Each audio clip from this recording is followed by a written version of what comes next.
Coucou les petites patates. Alors, nouvelle chronique de patates. Donc, je vais vous parler de quelques jeux. Donc, c'est pas des expliques à règles, voilà.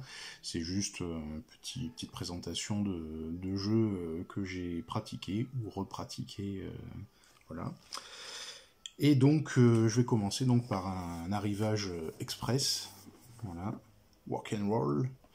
Donc c'est chez Origame, c'est pas Origames qu'on connaît, c'est Origame, donc un éditeur de Singapour, qui m'a dit il y a 15 jours qu'il m'a envoyé celui-ci, et la semaine dernière je l'ai reçu. Voilà, les livraisons express, rien ne semble pouvoir arrêter leur livraison.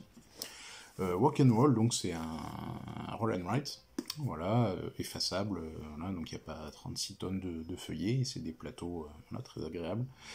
Et donc avec des dés, on lance les dés, puis on va essayer de faire des recettes en cochant des petites cases sur nos plateaux individuels.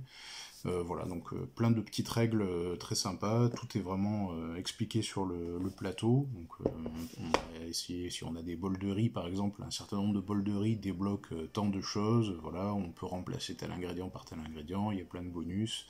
Bah, c'est super clair, super précis, c'est un petit jeu, un roll and write vraiment très classique. Super bien, l'iconographie est vraiment très très chouette. Et puis voilà, donc c'est un jeu de Daryl Shaw, voilà, c'est leur game designer principal, hein, c'est lui qui fait pratiquement tous les jeux de chez Origame, donc pas Origames. Voilà, donc Rock'n'Roll, donc il n'est pas encore arrivé en France, il n'est pas traduit. Bon, concrètement, les explications, j'en ferai une petite tête de jeu, je traduirai pour les amis et puis ceux qui voudront découvrir le jeu, je mettrai sur BGG. Mais du coup, il n'y a rien de bien compliqué dans les règles, hein, c'est vraiment, tout est sur le plateau, on lance les dés et puis voilà quoi. Donc il n'est pas encore localisé, à ma connaissance. De toute façon, même si je le savais, j'ai pas le droit de vous le dire. Et voilà, donc, mais je pense qu'il va prochainement arriver, il doit y avoir des négociations quelque part, voilà. Origames en France ou d'autres doivent être ceux dans les starting blocks pour celui-ci. Très très bien. Un autre jeu, mais un peu plus ancien, qui vient d'un Kickstarter, c'est The Agent. Je le tiens à deux mains, c'est tout petit, mais en fait la boîte est remplie à ras-bord, c'est un Kickstarter où il y a eu plein de add-ons, en fait, plein de paliers débloqués. Et donc du coup, des cartes, voilà. C'est de Sarshan, et les illustrations c'est de Danny Morrison, ça vient d'un projet de BD aussi. Voilà. Sarshai, donc l'éditeur, enfin le créateur, qui s'est donc auto-édité pour celui-ci, est parti avec la caisse du Kickstarter suivant, donc c'est pas bien, on va pas trop lui faire de pub. Mais ce jeu-ci là, voilà, donc The Agents, donc on va jouer des agents secrets qui ont été trahis par leur organisation et qui essaient de se venger. Ce qui est pas mal du tout en fait dans le système, c'est que on va jouer en fait avec des adversaires qui sont de chacun de notre côté. Donc je vais vous montrer quelques cartes si vous voulez. Donc les illustrations sont très très comic book, hein. Voilà, les cartes sont un peu comme ceci.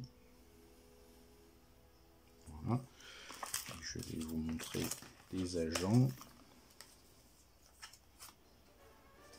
Voilà.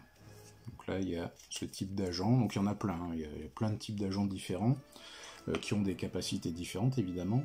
Donc le petit truc, en fait, c'est... donc il avait appelé ça double edges. Voilà. Donc c'est... En fait, on va jouer avec nos adversaires de chaque côté, et on va jouer donc les cartes d'un côté ou de l'autre. C'est-à-dire qu'on va soit leur donner éventuellement un pouvoir qu'ils pourront utiliser contre nous, soit on va leur donner des points, en sachant ils peuvent très bien, les points ne peuvent pas se cumuler et donc ne pas scorer. Voilà. C'est pas mal du tout, voilà, c'est assez rapide, hein, c'est un petit jeu de cartes quand même, mais pour le coup il y a eu pas mal de add-ons, donc pas mal de possibilités de jeux, de variantes, etc. Il y a des leaders, il y a des safe house, il y a plein de cartes différentes, donc je pense qu'il est assez difficile à trouver maintenant. Je sais pas s'il y a eu beaucoup beaucoup de gens qui ont backé en fait à l'époque ce Kickstarter. Mais voilà, donc si vous avez l'occasion de The Agents, donc n'hésitez pas, il est pas mal du tout, très sympa, très facile à comprendre, et puis pour jouer c'est vraiment archi simple. Hein. Donc voilà, The Agents de Saartjie. Et pour finir, j'ai eu une bonne surprise, voilà. Donc ça c'est Mana, donc c'est une série, il fait partie d'une série de jeux abstraits par Cosmo Ludo. Donc ils font que des jeux abstraits, je vais pas dire des petits jeux abstraits.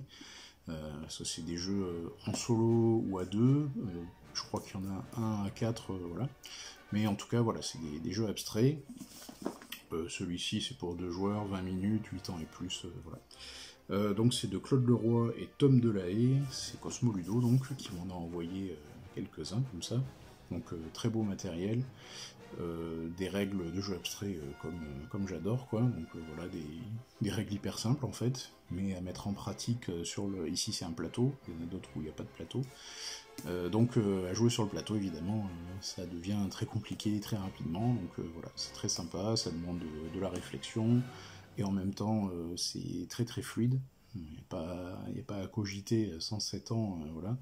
Donc super bonne surprise, super beau matos, voilà. Donc, ça c'est les petits éditeurs comme ça, Cosmo Ludo, ça c'est les éditeurs à soutenir, quoi. Ils font du super boulot et de création et de production, voilà. Donc ça je vous le recommande vraiment, si vous avez l'occasion d'en trouver, voilà, c'est des jeux avec une rejouabilité infinie, tout simplement.